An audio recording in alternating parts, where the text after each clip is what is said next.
अरे खुल जा, अरे खुल जाना। अरे अली बाबा खुल जा सिम सिम। अरे खुलता क्यों ना भूतनी के।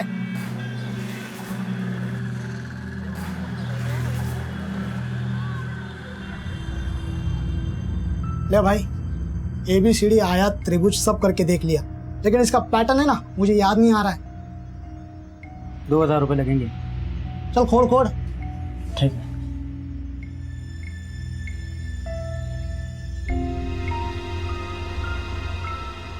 ले भाई, खुल गया, खुल गया। हाँ, और ये है पैटर्न।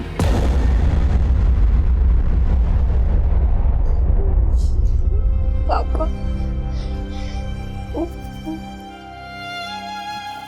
प्रथम बेटा, अच्छे बच्चे रोते नहीं। पापा कहाँ चले गए?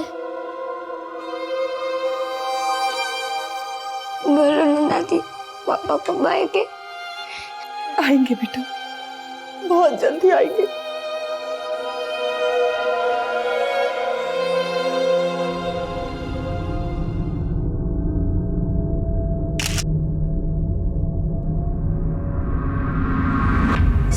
सर सुदेश बत्रा के मोबाइल का IMEI नंबर ट्रैकिंग पे था। अभी अब उसके फोन में एक दूसरा सिम कार्ड एक्टिव हुआ है विकासपुरी में।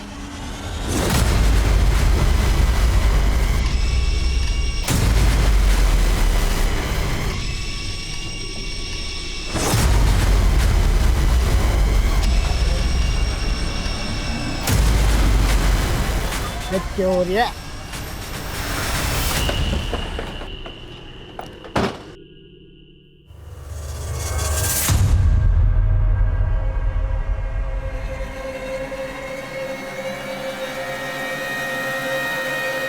रुक, इधर आ। सुदेश कहाँ है? कौन सुदेश साहब? जिसका फोन तेरे पास है वही सुदेश। कौन सुदेश साहब? मैं नहीं जानता। ये फोन तो मैंने रास्ते में पड़ा मिला था साहब। सुदेश बत्रा देश के एक लीडिंग इंश्योरेंस कंपनी का रीजनल मैनेजर। एक मामूली अकाउंटेंट से रीजनल मैनेजर का सफर केवल 10 सालों में तय किया सुदेश बत्रा ने। Good morning. बैठी। वैसे ही बहुत अच्छी बात है कि आप लोग फर्स्ट डे बिल्कुल टाइम पे आए। टाइम से याद आया, टाइम जानने का सबसे अच्छा तरीका क्या है? Sir watch. और ये वॉच जो मेरे कलाई पे है, इट्स वेरी एक्सपेंसिव, बहुत महंगी घड़ी है। और जानते हैं कि महंगी घड़ी मेरी कलाई पे क्यों है? क्योंकि मैंने समय देखते हुए कभी भी काम नहीं किया। जो लोग समय देकर काम करते हैं उनका अच्छा समय कभी नहीं आता। तो simple formula, work hard and make your name. जो आदमी सुदेश बत्रा के फोन के साथ पकड़ा गया उसका नाम था राजवीर सिंह। राजवीर सिंह एक दिहाड़ी मजदूर था। उसका इतने बड़े एलीट ऑफिसर के साथ क्या वास्ता था, यह पता लगाना अब भी बाकी था। 10 अगस्त 2018 सुदेश बत्रा गायब होता है।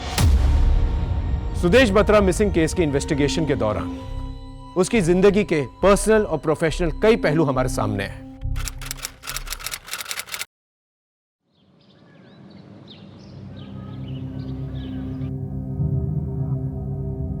सुदेश, ये क्या, चाय ठंडी हो रही है और तुम पेपर में लगे हुए हो? हाँ, आवाज कान में नहीं जाती ना? 5 मिनट कान मरोड़ू क्या? हाँ, शुक्र है भैया, आपके तो सिर्फ कान मरोड़े जा रहे हैं, हमें तो माँ की मार पड़ती थी। लकी हुआ। गुड मॉर्निंग पापा, गुड मॉर्निंग दादी, गुड मॉर्निंग चाचा। ओए, गुड मॉर्निंग की दुकान तैयार क्यों नहीं हो अभी तक? स्कूल ही आना है क्या? मम्मी मुझे प्रदीप मामा के घर पे ले जाने वाली है।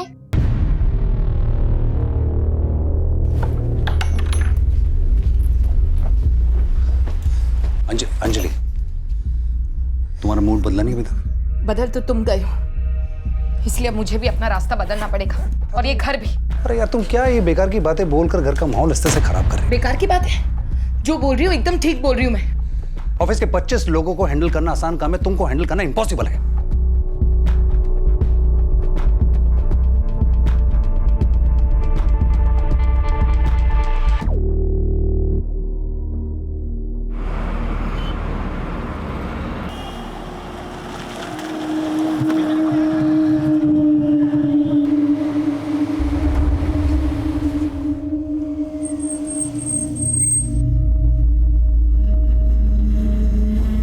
मॉर्निंग साहब। Good morning.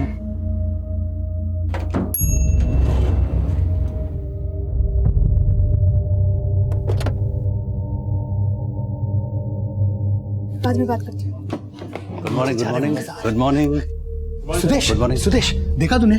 डीएनपी के 20 कलीग्स इन्वॉल्व थे इस स्कैम में और उनके शेयर्स तो रोजाना गिर रहे हैं। लेकिन हमारे शेयर तो बढ़ रहे हैं ना। इट्स बेटर कि हम अपने काम पे फोकस करें। Get back to work. Madhu, आज का शेड्यूल लेके आओ।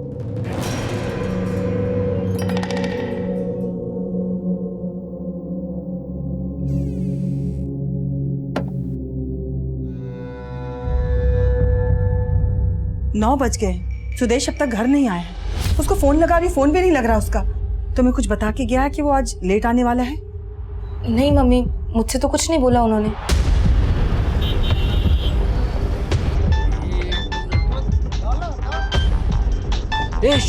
माँ का फोन आ रहा है। हेलो पराग, 11 बज गए, सुदेश अब तक घर नहीं पहुंचा है। मैंने उसका फोन भी ट्राई किया, फोन बंद आ रहा है। मैंने उसके ऑफिस भी फोन किया, पता चला वो टाइम पे ऑफिस से निकल गया। बेटा मुझे बहुत बहुत फिक्र हो रही है बेटा।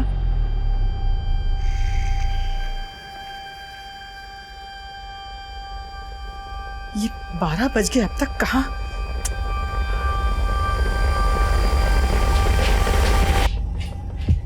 अंजलि, इतनी रात को कहाँ जा रही हो? सुदेश को ढूंढने। मैं जानती हूँ शायद वो कहाँ है।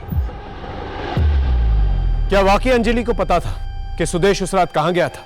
यह सवाल हमारी इन्वेस्टिगेशन का हिस्सा बनने वाला था, क्योंकि जब अंजलि ने मिसिंग कंप्लेंट लिखवाई थी तब उसने कहा था उसे बिल्कुल अंदाजा नहीं है सुदेश उस रात कहां गया था, और ना ही किसी पे शक जताया था। 10 अगस्त 2018 की रात को सुदेश बत्रा की तलाश शुरू कर दी गई।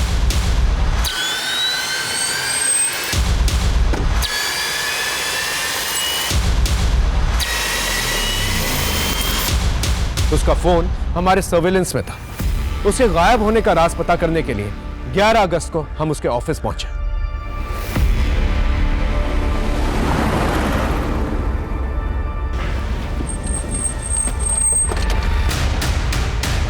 राणा सर, पूछताछ करो, मैं ऊपर देख के आया। सर।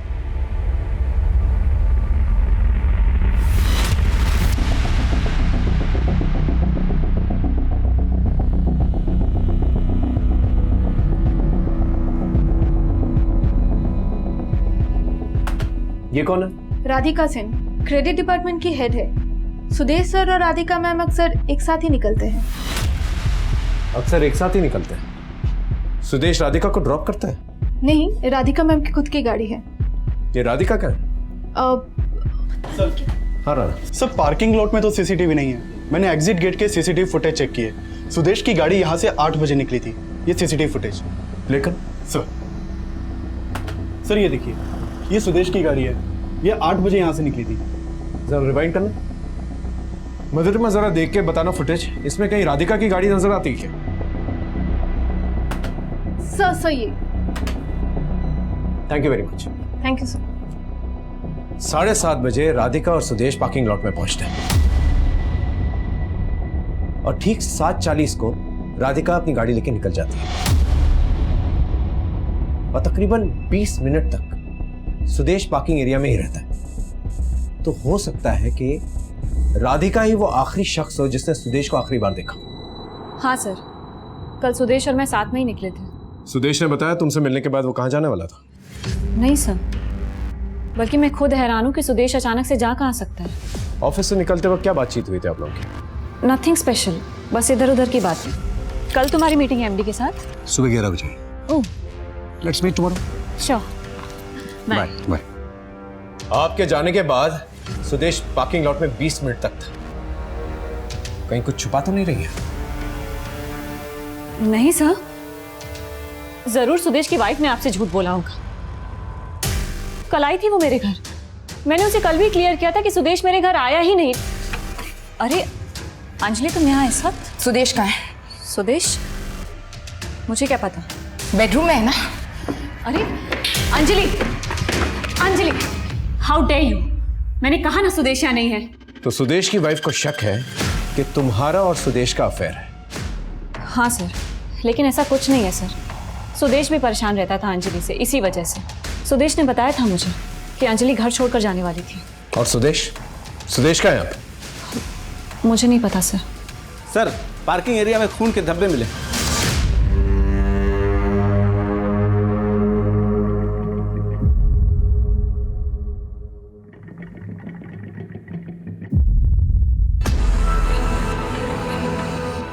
ये देखिए सर।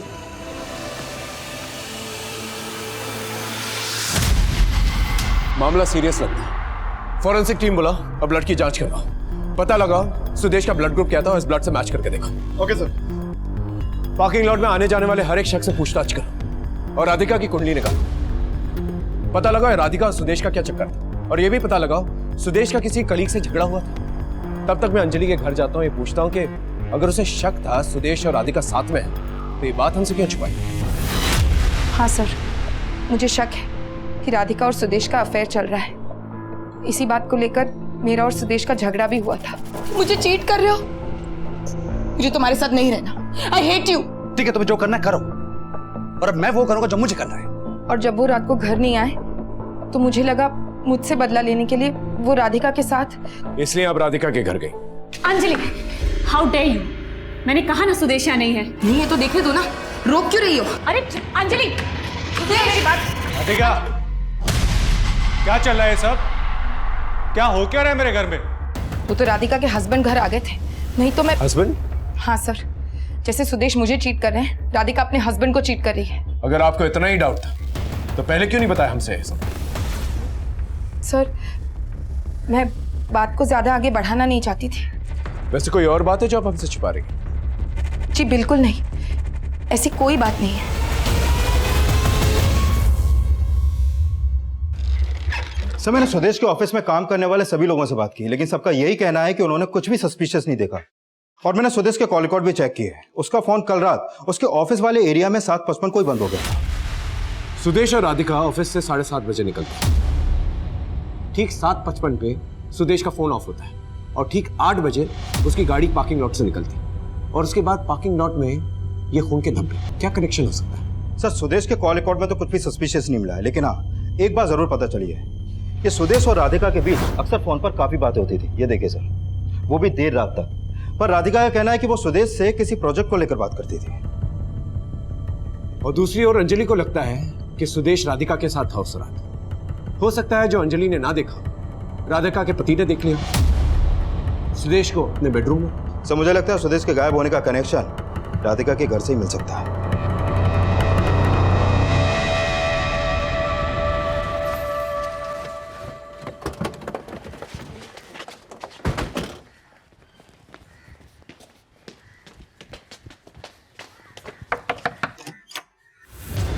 Search warrant. सर, ये क्या कर? अच्छे से सर्च करो।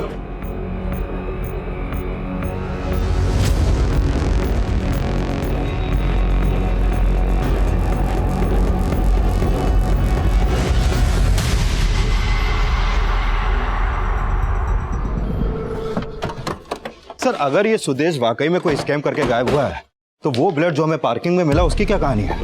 ब्लड ग्रुप तो सुदेश से ही मैच कर रहा है। जो बंदा हजारों करोड़ का स्कैम करवा सकता है, उसके लिए एक गलत लीड तैयार करवाना मामूली सी बात है। या हो सकता है मामला बिल्कुल उलट हो। यानी स्कैम किसी और ने किया। आपका मतलब राधिका से तो नहीं? करेक्ट। राधिका क्रेडिट डिपार्टमेंट की हेड है। उसने शायद किसी को गलत लोन दिया और इस बात की भनक सुदेश को पड़ गई और इसलिए उसे गायब कर दिया गया। सर, सुदेश बत्रा के मोबाइल का IMEI नंबर ट्रैकिंग पे था। अभी अब उसके फोन में एक दूसरा सिम कार्ड एक्टिव हुआ है, विकासपुरी में।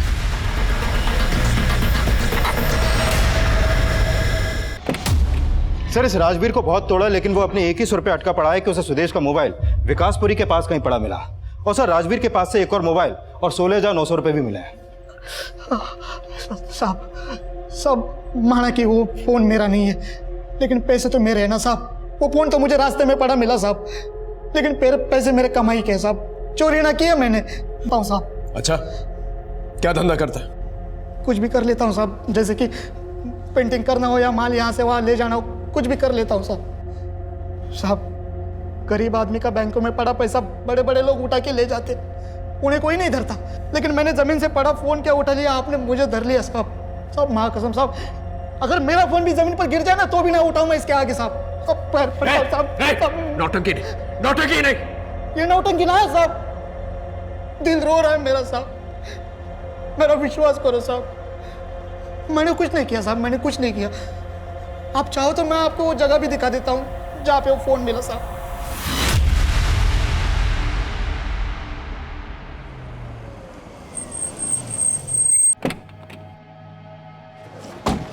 बता कहाँ मिला था? साहब आज सुबह जा रहा था तो यहीं पे पड़ा मिला वो मनोज फोन। यहाँ पर? जी साहब। यहाँ इतने लोग आते जाते हैं, किसी को फोन दिखाई नहीं दिया, सिर्फ तुझे ही दिखाई दिया। हमारी किस्मत खराब थी साहब, जो आपकी मार खाने वास्ते ये मनोज फोन उठा लिया मैंने। साहब पैर पड़ता हूँ साहब, मरने जाने दो साहब। मेरी बीवी घर पर इंतजार करती होगी, फैमिली वाला आदमी हो साहब, जान दो।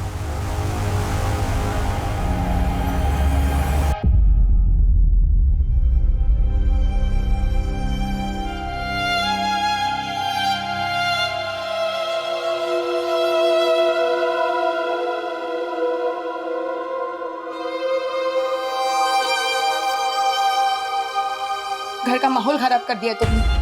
मुझे तुम्हारे साथ नहीं रहना। I hate you. ठीक है, तुम्हें जो करना करो, और अब मैं वो करूंगा जो मुझे करना है।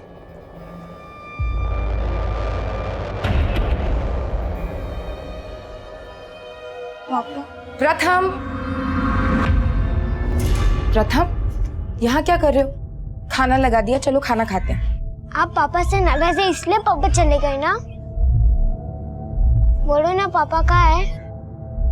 मुझे नहीं पता बेटा, लेकिन वो जल्दी आ जाएंगे। पहले आप खाना खाओ।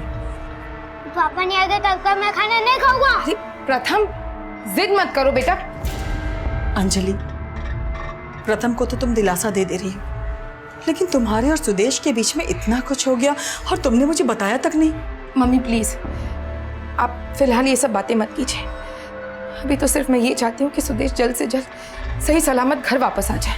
माँ नीचे पुलिस आई है, वो कह रहे हैं उन्होंने उस आदमी को अरेस्ट कर लिया है जिसके पास सुदेश भैया का फोन था। सर राजवीर के बारे में एक बात पता चली है।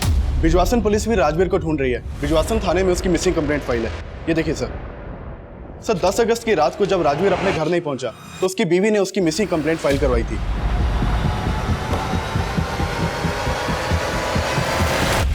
सुदेश के फोन की कहानी तो तूने सुना था, अब अपने मिसिंग होने की कहानी सुनो। दरअसल 10 अगस्त को साहब हमारा डिम्पल के साथ झगड़ा हो गया था साहब। डिम्पल हमारी बीवी साहब। सुदेश की तरह इसकी भी बीवी के साथ झगड़ा हुआ था। क्या झगड़ा हुआ था? अब क्या बताऊं साहब, उस दिन क्यों, कोई कहानी नहीं सूझ रही? अरे ना साहब, कोई कहानी नहीं है।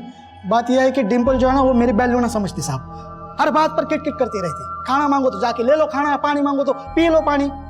उस दिन ज्यादा गुस्से में आ गए साहब, इसलिए झगड़ा कर निकल लिया वहां से। और जानबूझकर साहब मैंने अपना फोन बंद कर दिया ताकि मेरे बिना मारी फिक्र हो उसको।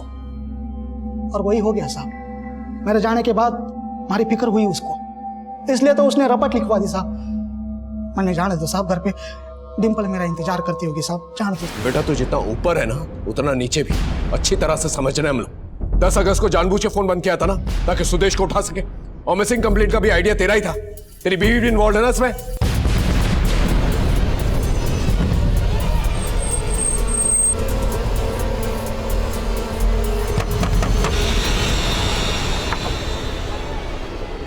डिम्पल जी। पूरा घर सर्च करो। अरे सब कहाँ जा रहे हो? अंदर कहाँ जा रहे हो? अरे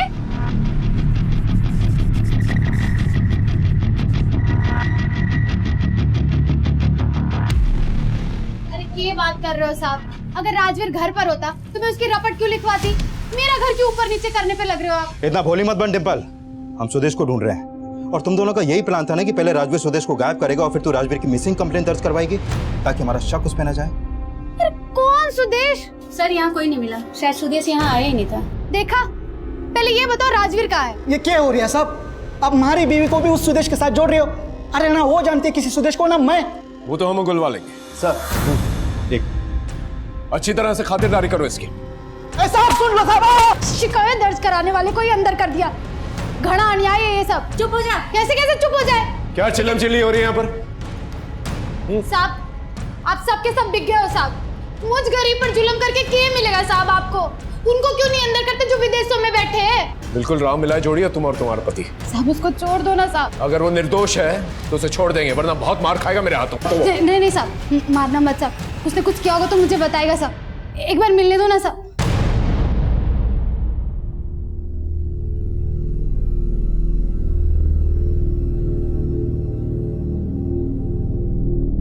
टिम्पू 5 मिनट है तेरे पास, जो बात करनी है कर ले। क्या भसड़ मचा रखी है तन्ने? पहले मेरे गहने गायब कर दिए, अब आदमी गायब कर दिया। अरे बस कर टिम्पू यार, बस कर। तड़ने के लागे से मैं ऐसा कुछ कर सकता हूँ क्या?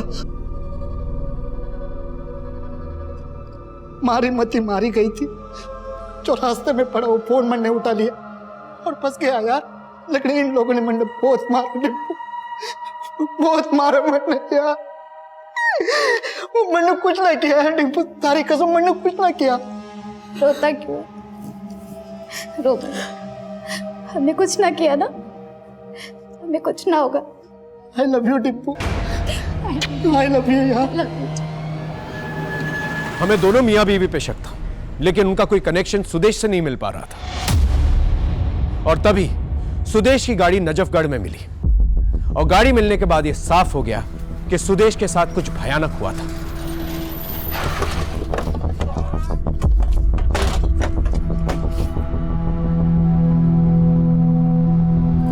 सर 3 दिन से गाड़ी यहां पर पड़ी थी। आसपास के लोगों को शक हुआ तो उन्होंने लोकल पुलिस को इन्फॉर्म किया। गाड़ी में खून के धब्बे। फॉरेंसिक टीम को बुलाओ, ब्लड की जांच करो, गाड़ी और चाकू की भी जांच करो, शायद कोई फिंगरप्रिंट्स मिल जाए। अगर राजवीर ने सुदेश का खून किया है तो उसके फिंगरप्रिंट्स पे होने चाहिए। सर राजवीर बोल रहा था उसे सुदेश का फोन विकासपुरी में मिला है और सुदेश की कार यहाँ नजफगढ़ में। सर जरूर ये राजवीर हमें घुमा रहा है।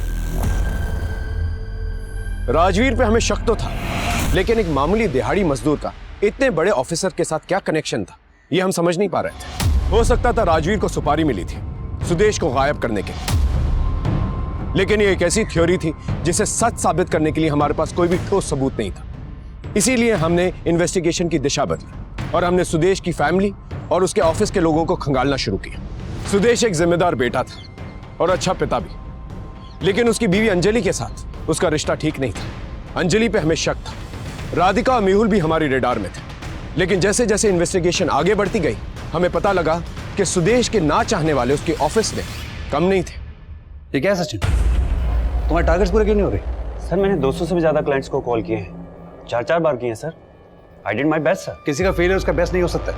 आप सभी को ये प्रॉब्लम है कि 200 क्लाइंट को कॉल किया, 2000 क्लाइंट को कॉल कीजिए। अगले महीने के रेगुलर टारगेट के साथ साथ इस महीने का डेफिसिट भी पूरा करना है। Okay sir.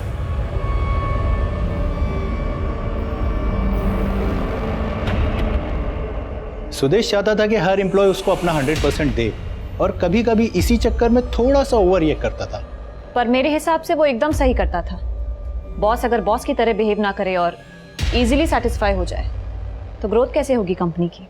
लेकिन सर परफॉर्मेंस प्रेशर की वजह से काफ़ी एम्प्लॉय ज्वाइन करने के कुछ महीने बाद ही जॉब छोड़ दिया करते थे। हमने सुदेश से बात भी की थी इस बारे में। गौरव तुम समझ नहीं रहे, मार्केट में इतना कंपटीशन है, अगर हम अपने स्टैंडर्ड रेज नहीं करेंगे तो हमारी कंपनी ग्रोथ कैसे करेगी? और जो कंपनी में अच्छा काम करते हैं हम उसे इंसेंटिव देते हैं, वो सब प्रॉब्लम। सुदेश एक चंक ऐसा भी है जो रिजाइन कर रहा है, हमारे यहाँ ट्रेनिंग लेता है, स्ट्रेटेजी सीखता है और जाके दूसरी कंपनी ज्वाइन कर लेता है। इससे नुकसान हमारा ही है, प्लस कंपनी की इमेज खराब हो रही है। उनको ऐसा लगता है कि हमारा वर्किंग एनवायरनमेंट बहुत स्ट्रेसफुल है। हाँ तो ठीक है ना, ऐसे लोग यहाँ पर अप्लाई करेंगे जो स्ट्रेसफुल माहौल में काम कर सकते हैं, जिसको झेल सकते हैं। सर जो लोग प्रेशर झेल नहीं पाए वो खुद ही जॉब छोड़कर चले गए, और कुछ लोगों को सुदेश ने निकाल दिया। अब ऐसे लोगों को सुदेश से कुछ ना कुछ शिकायत तो होगी ही, बट आई डोंट थिंक कि सुदेश की कभी भी किसी से कोई पर्सनल दुश्मनी रही होगी। मुझे इस कंपनी के उन सभी एम्प्लॉयज की डिटेल चाहिए जो जॉब से निकाले गए, और उनकी भी जिन्होंने खुद जॉब छोड़ी। सर सुदेश सर टारगेट को लेकर स्ट्रिक्ट तो थे, पर उतना ही जेनरस भी। इनफैक्ट लास्ट ईयर पूरे स्टाफ को डबल बोनस अनाउंस किया था उन्होंने, और इस साल तो बोनस ट्रिपल करवाने का प्रपोजल देने वाले थे वो। इनफैक्ट वो अपने एम्प्लॉयज को खुश रखने में कोई कसर नहीं छोड़ते थे। आप भी खुश थे उनसे? जी, मैं भी बहुत खुश थी। इनफैक्ट सुदेश सर बहुत ही अच्छे बॉस हैं। इस मधुरिमा के भी कुल नहीं निकालो, बहुत तारीफ करी अपने बॉस सुदेश की।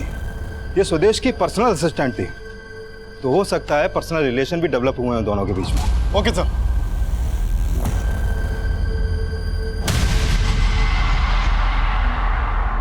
प्रथम बेटा मत रो, पापा आ जाएंगे थोड़ी देर में बेटा।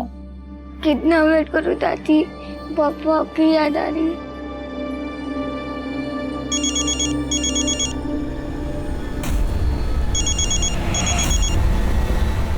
हेलो,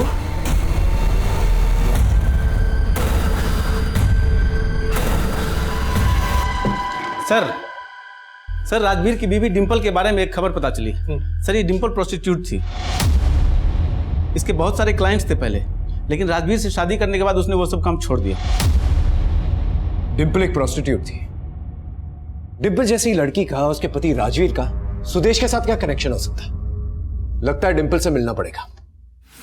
अंजलि क्या हुआ? तू रो क्यों रही है? किसका फोन था? अरे तू चुप क्यों है, बोलते क्यों नहीं? मम्मी, सुदेश किडनैप हो गए। किडनैपर का कॉल था।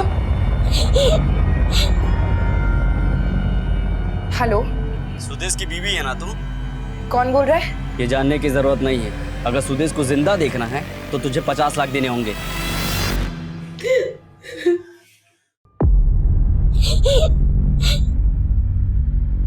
हाँ साहब, धंधा करती थी मैं पहले, लेकिन वो काम मैं मजबूरी में अपना पेट पालने के लिए करती थी साहब। बचपन में ही मैं अनाथ हो गई और मेरे मामा ने मुझे बेच दिया। लेकिन राजवीर मेरी जिंदगी में आया तो मैंने वो सारा काम छोड़ दिया था साहब। जब तू धंधा करती थी तब तो सुदेश आया होगा तेरे पास।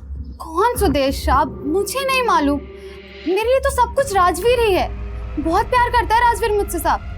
मुझसे शादी करने के लिए उसने अपने बाप तक से बगावत कर दी थी। उसका बाप कहाँ है? पता नहीं साहब। मुझसे शादी करने के बाद राजवीर के माँ बाप ने उससे सारे रिश्ते नाते तोड़ दिए साहब। जिस आदमी ने मुझे उस दलदल से निकाला, जिसने मुझसे शादी तक की साहब, वो इतना बुरा काम नहीं कर सकता साहब। सर, जिन एम्प्लॉयज ने सुदेश की लीडरशिप में रिजाइन किया उनमें से ये नीरज दहिया भी है। सर, ये नीरज और सुदेश कभी बहुत अच्छे दोस्त हुआ करते थे। 2 साल पहले ये दोनों ही रीजनल मैनेजर के दावेदार थे, लेकिन कंपनी ने चुना सुदेश को। सर, ये सुदेश के रीजनल मैनेजर बनने के बाद नीरज ने उस कंपनी से रिजाइन कर दिया और डीएनपी इंश्योरेंस कंपनी यानी राइवल कंपनी को ज्वाइन किया। और इतना ही नहीं सर, सुदेश की कंपनी से जाते जाते नीरज वहाँ के कुछ टॉप परफॉर्मर्स को भी अपने साथ ले गया और उस कंपनी के कई क्लाइंट्स को भी। उसके बाद सुदेश को पता चला कि नीरज के अप्रूवल पर 5 करोड़ का लोन सैंक्शन हुआ था, वो भी फेक डॉक्यूमेंट्स पर, और जिसको लोन दिया गया था वो फरार था। ये क्या है राधिका? तुमने ये देखा कैसे नहीं? क्रेडिट डिपार्टमेंट की हेड हो तुम। प्रॉपर पेपर वर्क के बगैर ये लोन सैंक्शन हुआ कैसे? सॉरी सुदेश, लेकिन नीरज ये डील कर रहा था। उसका कहना था कि क्लाइंट उसकी पहचान का है। उसने मुझे धोखे में रखा। मैं क्या करती? I am so sorry. फिर सुदेश ने लीगल एक्शन लिया और फ्रॉड के केस में नीरज को अरेस्ट करवाया। नीरज की गिरफ्तारी की वजह से डीएनपी कंपनी ने भी उसे जॉब से निकाल दिया। सर, नीरज अभी 6 महीने पहले ही जेल से रिहा हुआ है, लेकिन पता चला है कि सुदेश के गायब होने से पहले, मतलब 1 हफ्ता पहले, वो दुबई शिफ्ट हो गया था। इस नीरज का बदला लेने का मोटिव तो बनता है। हो सकता है दुबई शिफ्ट होने से पहले इसने सुदेश को गायब करने का पूरा प्लान तैयार किया। पॉसिबल है सर, और इसमें राधिका भी शामिल हो सकती है, क्योंकि जेल से रिहा होने के बाद नीरज और राधिका के बीच फोन पर अक्सर बातें होती थी और राधिका के कॉल रिकॉर्ड में नीरज का नंबर भी शो हो रहा है। ये राधिका का नाम सुदेश की पर्सनल और प्रोफेशनल लाइफ दोनों में उछल रही। पता लगाना होगा दोनों का क्या चक्कर है। अंजलि, पुलिस को सुदेश की गाड़ी मिली है और उनका कहना है कि उसमें जो खून लगा है वो सुदेश के ब्लड ग्रुप से मैच हो रहा है। और तुम कह रही हो कि सुदेश किडनैप हो गया और किडनैपर्स तुमसे फिरौती मांग रहे हैं। मुझे कुछ ठीक नहीं लग रहा है। मैं पुलिस को इन्फॉर्म करती हूँ। नहीं मम्मी, अगर हमने पुलिस को इन्फॉर्म किया और किडनैपर्स ने सुदेश को कुछ कर दिया तो? माँ भाभी ठीक कह रही है। हम पुलिस को इन्फॉर्म करने का रिस्क नहीं ले सकते। हमें उन किडनैपर्स के कॉल का वेट करना चाहिए। माँ, आप एक काम करो, आप पैसों का इंतजाम करो।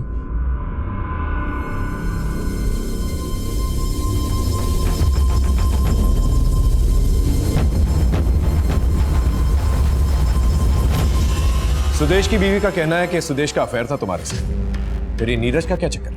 आप ऐसे ही मेरे कैरेक्टर पे उंगली नहीं उठा सकते। उंगली तो पहले से उठ रही है मैडम आप पर। अब आप ये बताइए, सुदेश के गायब होने से 1 हफ्ता पहले नीरज दुबई चला जाता है, उसका क्या कनेक्शन है आपके साथ? आप मुझ पर बेकार में ही शक कर रहे हैं सर। तो फिर कंपनी छोड़ने के बाद भी नीरज तुम्हें फोन क्यों किया करता था? क्योंकि उसके साथ मिलकर मैं सुदेश को मारने की प्लानिंग कर रही थी, इसलिए।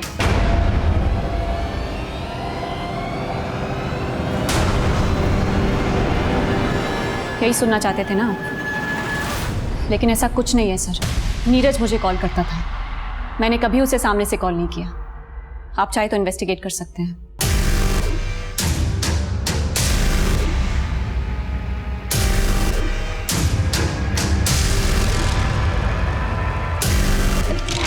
सर, राधिका के खिलाफ तो कुछ नहीं मिल रहा और नीरज को दुबई से यहाँ बुलाने के लिए एम्बेसी से बात चल रही है। लेकिन सर एक बात तो पता चली है, नीरज को अरेस्ट करवाने के बाद सुदेश ने अपनी कंपनी में एक नई पॉलिसी बनाई जिसमें कंपनी के हर एम्प्लॉय को एक बॉन्ड साइन करना था। कैसा बॉन्ड? अगर कंपनी का कोई भी एम्प्लॉय जॉब छोड़ के जाता है तो वो कंपनी के किसी भी एम्प्लॉय या किसी भी क्लाइंट को अपने साथ नहीं ले जा सकता, ताकि एम्प्लॉय कंपनी छोड़ने की हिम्मत ही ना करे। Right sir. कंपनी के कई एम्प्लॉयज को बॉन्ड का आइडिया अच्छा नहीं लगा सर। और सर ये भी पता चला है कि इसी दौरान उसी कंपनी में काम करने वाले अक्षय और गौरव को भी बाहर से जॉब के काफी अच्छे ऑफर आए, लेकिन इस बॉन्ड के चलते ये लोग जॉब स्विच नहीं कर पाए। सर सुदेश की गाड़ी में जो चाकू मिला था उस पर किसी के फिंगरप्रिंट के निशान नहीं मिले, लेकिन सुदेश की गाड़ी की सीट पे जो उंगलियों के निशान मिले थे वो राजवीर के फिंगरप्रिंट से मैच करते हैं। मैंने पहले आपसे झूठ बोला था साहब, वो मोबाइल वाली बात भी झूठी थी साहब।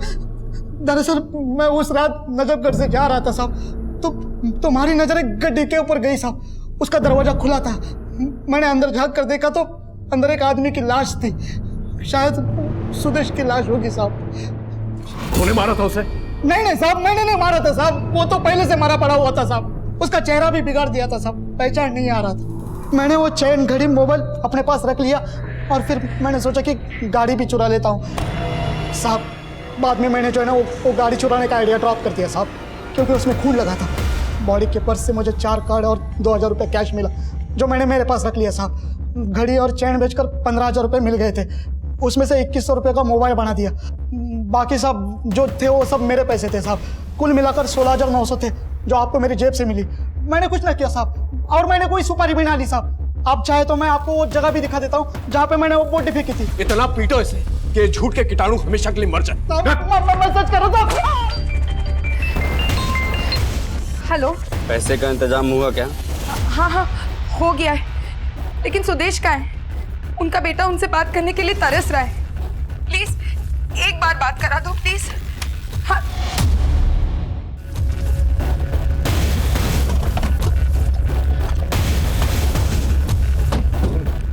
बता साहब, यही फेंकी थी मैंने वो लाश। आसपास देखो।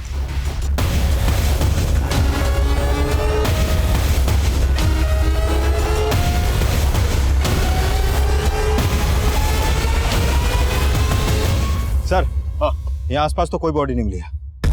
माँ कसम साहब, मैंने यही फेंकी थी बॉडी। तुझे मार कर यही काट दूंगा, समझा? साहब मेरा यकीन करो साहब, मैं झूठ नहीं बोल रहा हूँ साहब। लेके जाओ उसे। साहब मेरी बात तो सुन लो साहब। अरे मैं एक नंबर का झूठा है, लेकिन फिर भी चांस नहीं लिया जा सकता। लोकल पुलिस से पता करो कोई बॉडी मिली उन्हें, और सुनार से भी पूछो जिसने ये घड़ी और चेन खरीदी इससे।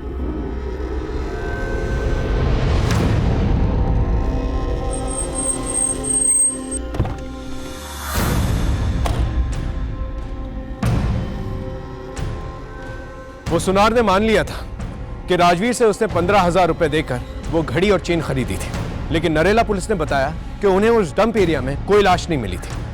लेकिन राजवीर अब भी अपनी बात पर अटल था। उसने कहा कि उसने वो बॉडी उसी डंप एरिया में फेंकी थी। अगर वाकई में उसने ऐसा किया था तो फिर वो लाश गई कहां थी?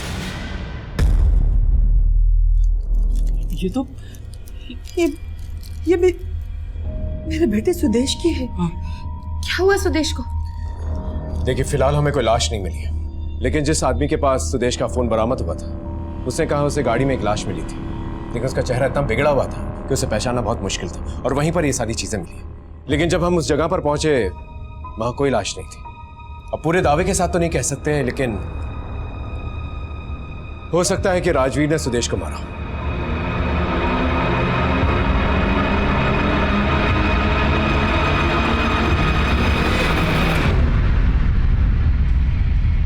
पुलिस को शक है कि सुदेश का मर्डर हो चुका है, और तेरा कहना है कि किडनैपर सुदेश को वापस करने के बदले पैसे मांग रहे हैं। हाँ, कहीं तू हमें पागल तो नहीं बना रही ना?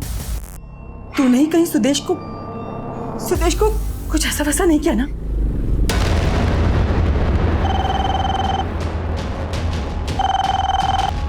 हेलो,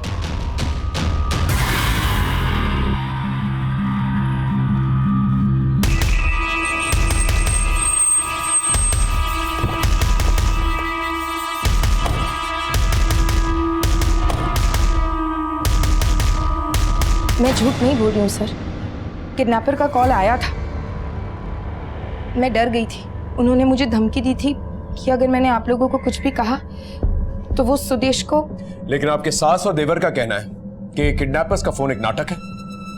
मैं जानती हूँ सर, मम्मी को मेरी बातों पर भरोसा नहीं है, लेकिन मैं सच कह रही हूँ। किडनैपर का कॉल आया था और उसने मुझे कहा सुदेश जिंदा है और उसके कब्जे में है। वो नंबर दीजिए जिससे किडनैपर्स ने फोन किया था। सर राजवीर बता रहा था कि बॉडी का चेहरा पूरी तरह से बिगाड़ा हुआ था और जहां उसने बॉडी डंप की वहां बॉडी नहीं मिली। और अब सुदेश की फिरौती का कॉल। सर इस चक्कर को समझ में नहीं आ रहा है। पता करो सुदेश की बीवी ने जो नंबर दिया है वो कहाँ का है, सब समझ में आ जाए। सर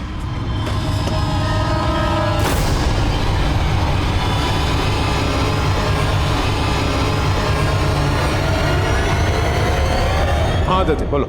सर जिस पीसीओ से अंजलि को फोन किया गया था उसका पता चल गया है। यहाँ आसपास कहीं सीसीटीवी भी नहीं है। पीसीओ के ओनर को मैंने सारे संदिग्धों की फोटो दिखाई, लेकिन उसने किसी की पहचान नहीं की। उस पीसीओ के आसपास के एरिया को चेक करो और ये भी पता करो कि वाकई में अंजलि को उस पीसीओ से किडनैपर्स के फोन आते थे या ये सब एक कहानी। हमने उस पीसीओ के आसपास सभी रास्तों पे पूछताछ की और पास की एक दुकान में सीसीटीवी में हमें राजवीर की पत्नी दिखाई दी एक और आदमी के साथ। मैडम को छोड़ साहब, मेरा कोई हाथ ना है सुदेश को गायब कराने में। मैं तो बस अपने पति को बचाने के लिए फिरौती के फोन करा रही थी अपने पुराने दलाल गफूर से साहब। मैंने सिर्फ कॉल किया था सर, उसके बदले में डिंपल ने मुझे पैसे दिए थे सर, और मुझे कुछ नहीं पता सर। मैंने ये सब इसलिए करा है साहब ताकि आप लोग राजवीर पर शक न करो और आप लोगों को लगे कि सुदेश जिंदा है साहब। तेरी बीवी ने ली थी ना सुपारी सुदेश को मारने के लिए और उसी ने कहा था तुझे सुदेश को मारने को। ना साहब, हमारी बीवी को छोड़ दो साहब, उसने कुछ ना किया साहब, यही सच है। अब सच चाहे जो भी हो, केस तो यही बनेगा। तू और तेरी बीवी हमेशा के लिए जाएंगे अंदर, क्योंकि वो भी फंस चुकी है फिरौती का फोन करवा के। ना साहब, डिंपल ने कुछ ना किया साहब। मैं आपको बताता हूँ साहब सच क्या है, पूरा सच। झूठ का एक भी खतरा मिला ना मुझे तो मार कर यहीं गाड़ दूंगा, समझा? बोल। साहब मैंने ही मारा था सुदेश को। मैंने लोन पे स्कूटी ली थी साहब, डिंपल के कहने पर। उसकी किस्त चुका नहीं पा रहा था साहब। बार बार बैंक वाले फोन करते थे और स्कूटी उठाने की धमकी देते थे। इसलिए फिर मैंने चोरी करने का प्लान बना लिया साहब। मैंने देखा कि इन बड़ी बड़ी कंपनियों में काम करने वाले लोग चलता फिरता पैसों का शौकेस है। मैंने सोचा इन लोगों को लूट कर मेरी स्कूटी की किस्त चुक सकती है। मैंने नोट किया साहब कि लूटने के लिए बड़े बड़े बिल्डिंग के पार्किंग का एरिया बेस्ट होता है, वो भी रात के टाइम में। मैं सिर्फ डरा कर लूटने वाला था साहब। इसलिए जैसे ही वो सुदेश गाड़ी में बैठा, मैं उसके पीछे जाके बैठा साहब।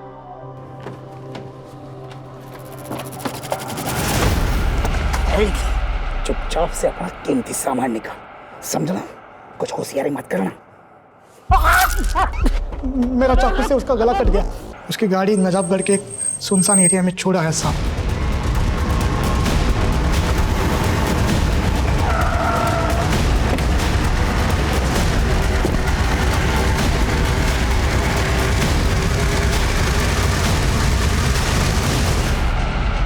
सर डीएनए से कंफर्म हो गया कि वो लाश सुदेश की है। तुम्हें ये बात हजम हो रही है? राजवीर को अपनी स्कूटी की किस्त चुकानी थी, इसीलिए उसने ये सारा प्लान रचा। और जब सुदेश चिल्लाने लगा तो राजवीर ने उसे मार डाला। लेकिन 13 बार स्टैबिंग करके उसका चेहरा बिगाड़ के इतनी दूर ले जाके उसे फेंकने की क्या जरूरत थी? और जिस तरह से ब्रूटल किलिंग हुई है उसे देख के तो लगता है जैसे किसी ने पर्सनल दुश्मनी निभाई है। सर सुदेश को अकेले इस तरह मारना और फिर इसकी लाश को गाड़ी में डालकर दूर जंगल में ले जाकर फेंक देना, सर ये किसी एक आदमी का तो काम नहीं हो सकता, वो भी राजवीर के साइज का। जरूर इस राजवीर के साथ कोई ना कोई तो शामिल है सर।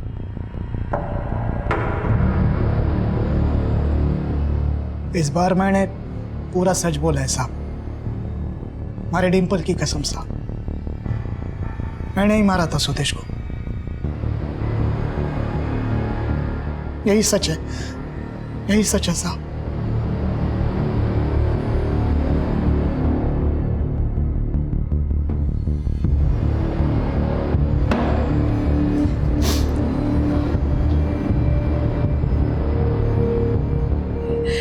सिर्फ कुछ पैसों के लिए सुदेश को मार डाला उस आदमी ने। यकीन नहीं होता। What do you mean by यकीन नहीं होता है? अब तो उसके ने खुद जुर्म कबूल कर लिया है, तो फिर डाउट करने की बात ही कहां से आती है? और वैसे भी कोई अपने सर पे इतना बड़ा इल्जाम क्यों लेगा? Anyway, let's get back to work. MD sir ने बोला है अब सुदेश के जाने के बाद मुझे उसका काम देखना है।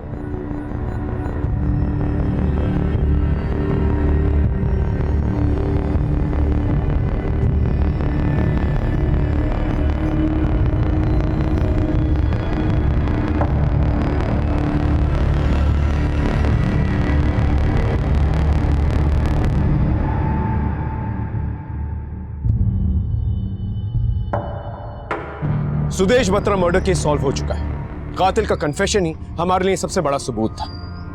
राजवीर ने कबूल किया कि वो बिजनेस कॉम्प्लेक्स में आया जाया करता था ताकि किसी अमीर आदमी को वो फांस सके और उसे अपना शिकार बना सके। लेकिन ताज्जुब की बात यह थी कि इस हाईली सिक्योर्ड एरिया में किसी ने उसे आते जाते नहीं देखा और इसी का फायदा राजवीर ने उठाया और एक पार्किंग लॉट को अपनी लूट का ठिकाना बनाया। यह नामुमकिन सी बात थी कि सीसीटीवी कैमरा पे राजवीर को किसी ने आते जाते ना देखा, लेकिन एक अनजान आदमी की ट्रेसपासिंग को पूरी तरह से नजरअंदाज किया गया और इस दस्तक को नकारा गया और अंजाम एक निर्दोष को भुगतना पड़ा। हालांकि केस सॉल्व हो चुका था, लेकिन ऐसे कई सवाल थे जिनके जवाब अभी तक नहीं मिले थे। कुछ ऐसे सिरे थे जो एक दूसरे से जुड़े नहीं थे। कभी कभी कुछ केसेस ऐसे भी होते हैं जो एक ऑफिसर को पूरी तरह से संतुष्टि नहीं दे पाते। ये वो लकीर होती है जो सच और संभावित सच को अलग करती है। इस केस को आपके सामने लाने का मकसद सिर्फ यही है कि आप सच और संभावित सच के फर्क को समझें और इसके भ्रम से भ्रमित होने से बचें, क्योंकि मकसद बताना नहीं, बचाना है। जय हिंद।